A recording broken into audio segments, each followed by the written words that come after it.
4 games are coming to Stadia Pro for the month of March, and we're going to be breaking down each and every one. I will say it does look like a pretty solid lineup, but I will have to get one thing out of the way. There is no mention of Ark, so for those of you waiting, it seems like we need to wait a bit longer. To kick things off, we're going to be taking a look at PixelJunk Raiders. This is a brand new Stadia exclusive that happens to be a roguelike action-adventure game with state share integration. The game takes place on planet Tental, which is under attack by fiendish aliens bent on harvesting the population's life force. It'll be up to you to shake off that hypersleep and smash, raid and rescue your way through hundreds of unique missions, all while unraveling the mystery of the enigmatic keepers. Now, since it's a brand new game, there's not really much else I can say about it as nobody's really played it yet. That being said, there is a reason to be excited about this, because PixelJunk Raiders is being developed by Q Games. They were the ones who showed up back when Stadia was first announced. In that presentation, they stated they were excited about state share's functionality, more so how a game could be built around it, and this is that very product. For that reason alone, I'm very curious to check it out to see just how deep that functionality is built in, and I can't wait to get my hands on it. The second game we're going to be taking a look at is Pacman Mega Tunnel Battle. This is another Stadia exclusive title, which happens to be the largest Pacman experience ever with up to 64 players. This game's been on the Stadia storefront for quite some time. In fact, it even had a playable demo.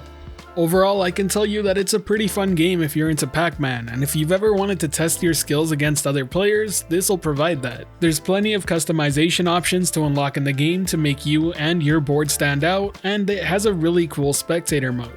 There are also new power-ups within the game itself that really switch things up, especially when you're going after another player. All in all, if you've ever enjoyed playing Pacman, there's a very good chance you're going to enjoy this game as well. But for now, let's take a look at the third game, and that's Reigns. It's described as a medieval strategy game that challenges players' deductive reasoning. Now, this is a title I was actually introduced to quite a while ago on my mobile phone, and it sucked away hours of my time. The overall concept is extremely simple. You're a king and you want to remain in power. To do so, you have to make the correct decisions. You'll be posed with multiple questions that will affect your kingdom, and you have to decide yes or no and deal with whatever consequences that follow. Now, to be very clear, the game is extremely simple. As I said, I played it on my mobile phone, and it was the type of game you either swipe left or right. And the console and Stadia port of the game don't appear to be much different. That being said, it is still a really fun game, and I suggest you try it out. I'd even go as far to say that it's one of the better games I've played, period. That being said, I know it's not going to be everyone's cup of tea. The last Stadia Pro game coming for the month of March is Avicii Invector. In this game, players will get to mix their way across a universe of light and sound.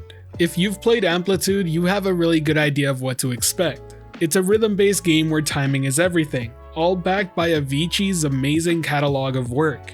You're a ship flying down a path, and you have to time your inputs with the beat of the music. As you progress through the 25 songs the game has to offer, it'll become much more challenging as you go. As you can tell, it has some pretty amazing backdrop visuals and overall is a very nice tribute to Avicii himself. In case you didn't know, this was a project he actually started with Hello Games before his passing, and his father ended up finishing it with Hello Games together. I'm a pretty big fan of his music, and I really can't wait to give this a go on Stadia. Now, that covers all the games we know are going to be released as Stadia Pro titles for the month of March, but I need to go over one big elephant in the room. I know plenty of people are going to ask me about it in the comment section below, and that's Ark Survival Evolved. It's still coming, we just don't know exactly when it's gonna drop. They did tell us early 2021, and yes, many people were expecting it in March, but it looks like it might be April. But once again, that's pure speculation on my behalf. It may come later than that, or it may even come during the middle of the month. The truth is that no one working outside of Ark or Stadia actually knows when it's gonna drop. And until we find out official word from either sources, we're just gonna have to sit and wait.